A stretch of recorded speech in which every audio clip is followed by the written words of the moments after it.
naman po lingid sa ating kaalaman na isa po akong avid fan ni Kalingap Edo simula nung sila pa po magtandem ni Sheena. Kapatid nga po ito ni Bombay. So hindi po ito nag-click.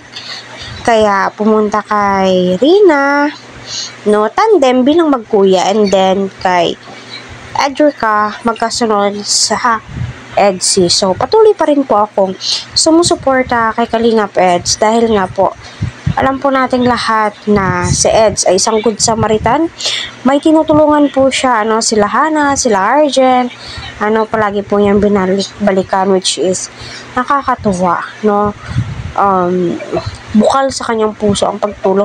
Alam naman po natin na gagawin lahat ng mga good Samaritan para mapabuti ang kanilang mga tinutulungan.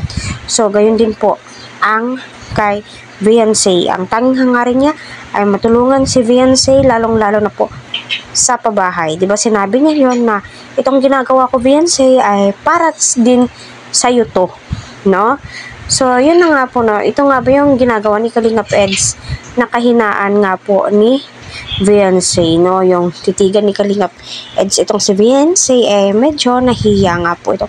So, alam naman po ni Viancé, simula nung hindi pa siya na-vlog, siguro viewers po siya ng Kalingap, So, sikat si Eds, Sino ba naman ang hindi mahihiya, kapag titigan ka ni Edu, yung akala mong hindi mo makakasama, hindi ka matutulungan. Ito na. Ito, binigay po talaga ng Panginoon para kila Viancé kasi kita po natin kung gaano kahirap ang kanilang buhay.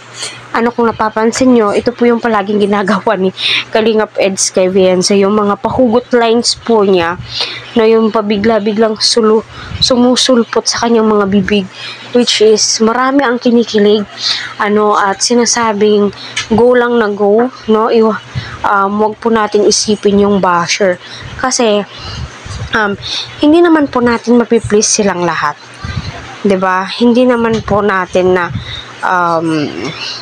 panoorin nyo kami ganito, ganyan, hindi, 'di ba? So suportahan na lamang po natin kasi para din po yan sa mga beneficiary ni Kalingap Rab, para sa ikakabuti din po yan ng beneficiary. Hindi naman po sinabing magtatandem sila, magiging sila na, diba? Wala pong ganung usapan,